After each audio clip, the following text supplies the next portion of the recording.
Yeah, I gotta tell you about my favorite tool right quick, yo.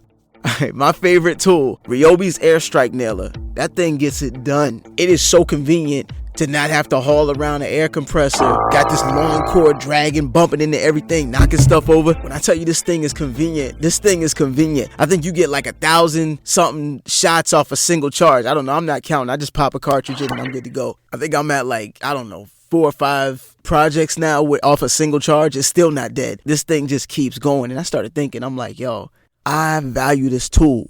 But the reason why is because this thing is consistent and this thing keeps going. The tool wouldn't be as valuable if it didn't hold a consistent charge. It wouldn't be as valuable if every time I used it, every single shot, I had to recharge it afterwards. It's like a gun, yo. God forbid you get in a situation, you want something that's going to put somebody down. You don't want to have to shoot a gun, reload again, shoot again, reload, then shoot on repeat. Ideally, you'd want something that's a one and done. In the event, hey, I missed my target or the first one didn't get the job done, you want to make sure you can quickly keep going. Anyhow, I keep seeing this message keep going. Like, it's like that, the energy. I'm seeing this thing universally, like everywhere. Like, I go on YouTube, I watch a movie, like I'm seeing this message. You know how they got the ads on YouTube sometimes? Normally an ad is like 30 seconds, a minute, maybe 2 minutes tops. This thing was 56 minutes long. Basically, Steve Harvey was narrating while you saw the visual of himself going through his day. So he said, I get up 4:30 in the morning, I go down to my golf cart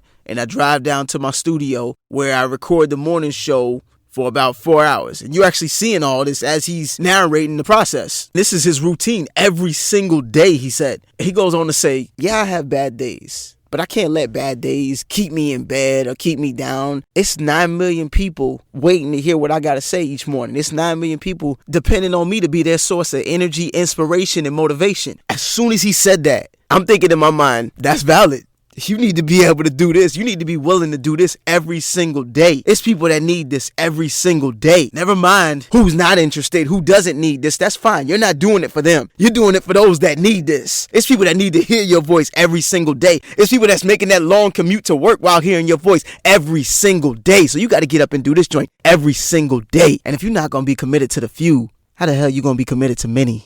Greatness is not an act. It's a lifestyle composed of habits. People don't regret having done the things they did that didn't work. They regret what they didn't do that could have worked. Y'all remember the movie The Fate of the Furious? Vin Diesel was racing the Cuban Mile at the beginning of the movie. He was using his cousin's car. His cousin's car was jacked up, slowest car on the island. What did he do? He did the quick modification.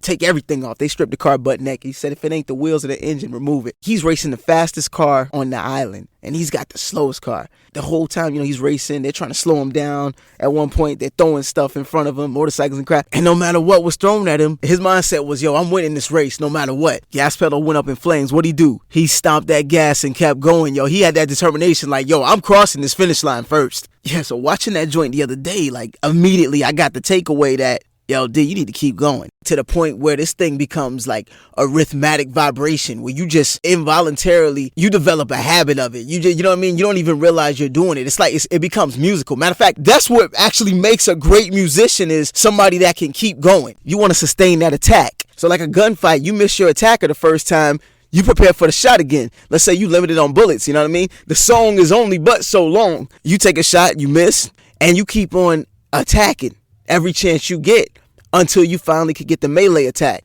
Yo, did that make sense? Frick it. I remember I was having a conversation with my cousin one time. This was not about music, by the way.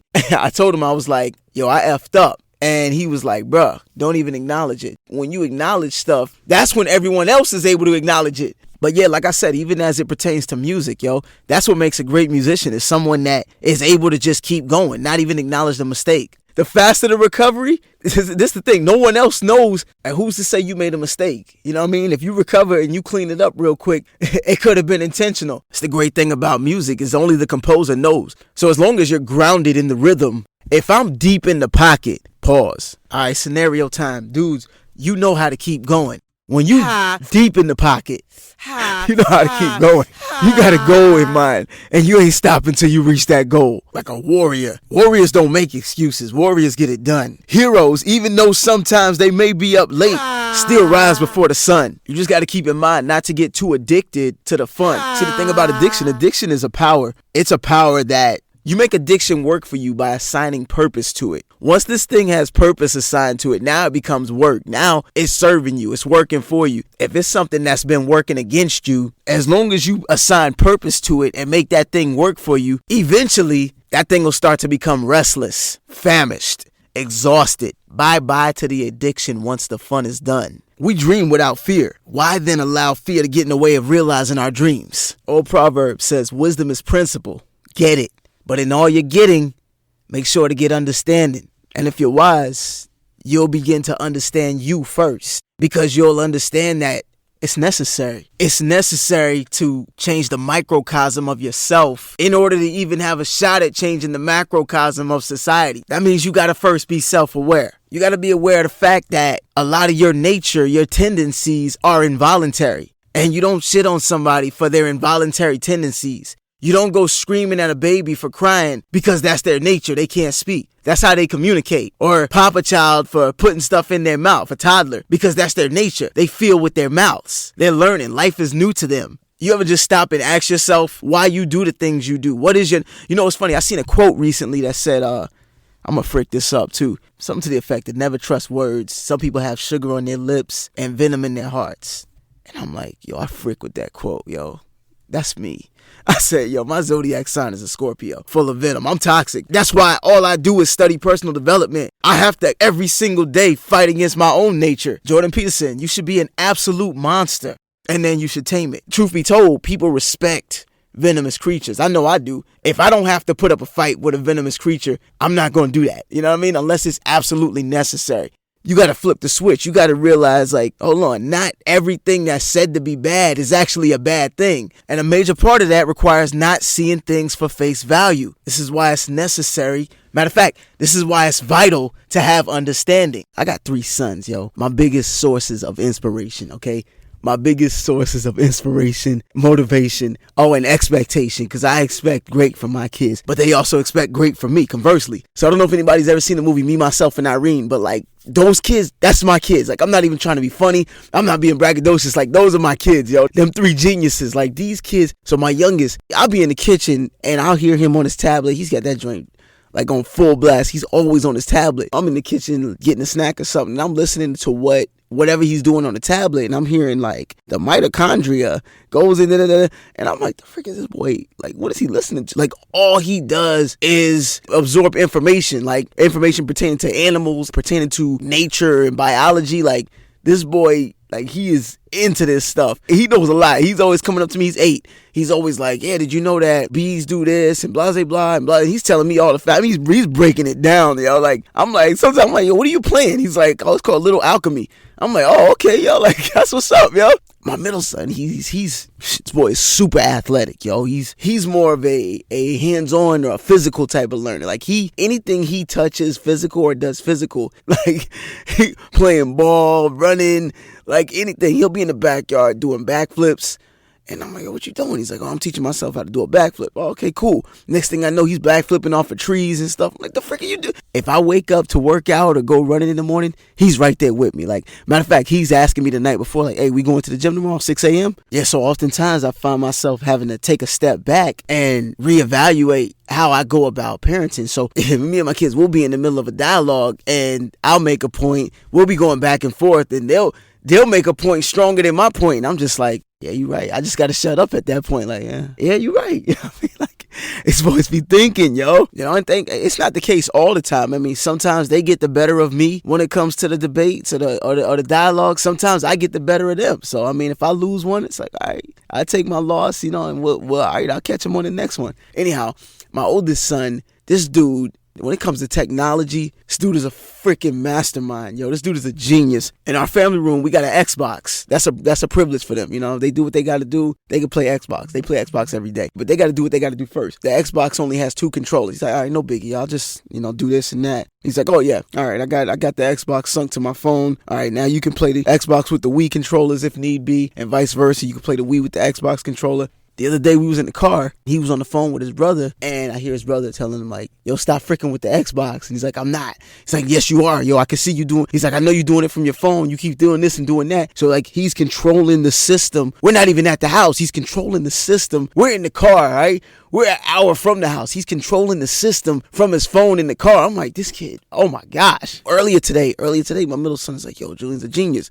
He's like, he done sunk the Xbox system to our TV. So now we don't even have to come in the family room anymore. We can just play Xbox straight from our TV in the bedroom. I'm like, how the frick he do that? He's like, yeah, he put it on his phone. I'm like, yo, this boy is a genius, yo. Like, these kids be figuring stuff out. The crazy thing is, it's always after I tell my son, like, no, you can't do this, or no, you can't do that. Like, he came in the room earlier and was like, can I use the Xbox controller? And I forgot what he said. I was taking a nap. So I'm irritated because you didn't broke my sleep. Now I'm taking a nap. You know, you coming in and ask me about Xbox. I was like, nah. Every time I tell him no, it's like, okay, I didn't hit a roadblock. And now his mind just goes to work figuring out a solution. We did a personality assessment, and identical, yo. His personality and my personality aligned identically. He scored on the assessment the exact same score that I scored. My attitude is like, yo, these some big shoes to fill. Don't be doing that clown shit. His attitude is, we all gonna have bad days. Cool. Stay grounded. You going through ish, go around it. Like, he figures stuff out. Those were actually lyrics in one of Oompi's freestyles that I happened to notice my son and I embodying the spirit of. Yo, he, like, anytime I say, nah, you can't do that, no, or I, put up some type of preventative wall, he always figures out how to knock it down. So my wife, she was not with the whole idea of them having cell phones. So I was like, well, here's the thing. He asked me, he's like, if I could figure out a way to get my own cell phone, can I have a phone? I was like, yeah. I didn't consult my wife. I should have. I'm just thinking, yo, if you're willing to raise the money, if you're willing to work for it, I'm not going to tell you what you can't buy. You know what I mean? She's like, yo, hold on. I got this concern, I got that concern. And she's running down the list of safety concerns and what have you. But I had already told him it was all good. So I gave him my word. I told her, I said, yo, I fricked up. That's my bad. I didn't know he was capable of doing it. This boy raised his own money. He's now 13 years old. Bought not just one phone, brand new, by the way, but 2 new iPhones. Him and his brother came together with their money, and he had more than his brother. So he purchased his and then shared money with his brother so his brother could get one as well. Took him less than 2 weeks to do it. I was like, yo, this nigga here, yo. Like, this boy is not going to be stopped, yo. Like, it's not happening. Yeah, but it's crazy. Like, more and more, I'm seeing that each of my kids have that. They embody that, like, I won't be stopped kind of attitude. It comes out in different ways. Back before I was taking them to be trained, I used to teach them in the garage how to box. Like, I used to, just like Ryan Garcia, which I'm going to get into that in a moment. But sometimes I had them doing a lot, yo. I had them working on the bag. I had them working on their foot placement, movements, all different things. But every now and then I would have them spar with each other. And my oldest son, I don't know if it was a cheap shot or not, he blasted my middle son right in the face. Pow! Hit him, yo. I mean, stuck him hard. My middle son, yo, just like King Ryan, yo, this boy, just like King Ryan and some of his other footage. All right, we'll get to last night in a minute, but he got back up like it was nothing, like he never got hit and kept fighting. I was like, yo, you good? He's like, I'm good, and kept going. With that being said, like, it's funny because my wife and I, we be messing with my son like, yo, that's little Garcia right there. That's little Garcia, because all 3 of my kids got different texture hair. And I got mixed kids. He's got that Rico Suave, like Latin, Ryan Garcia style hair. He was upset, by the way, watching the fight last night, because that's his boy. My attitude with the fight is like anything, like any sporting event. When it comes to football teams, like I'm not one of them people that pick a favorite. I choose sides. Like my attitude is always the same thing. Like, may the best man win. Like, I'm trying to see who wants it more. That fight had me on the edge of my seat, yo. I'm like, I will say this, yo, I was disappointed because I knew ultimately somebody had to lose, but it's tough, yo, when you got a perfect streak. Like, I was really hoping that it would have came down to a decision, because when it comes down to a decision, the way I look at that is, okay, he kind of got the better of me in this moment. That doesn't necessarily make him better than me, but he got the better of me in the moment. You know what I'm saying? Like, I don't know, with a decision, it's different from a knockout. A knockout's like, nah, I whooped you. Let's call it what it is. You know what I mean? With a decision, you know how it be in boxing, yo.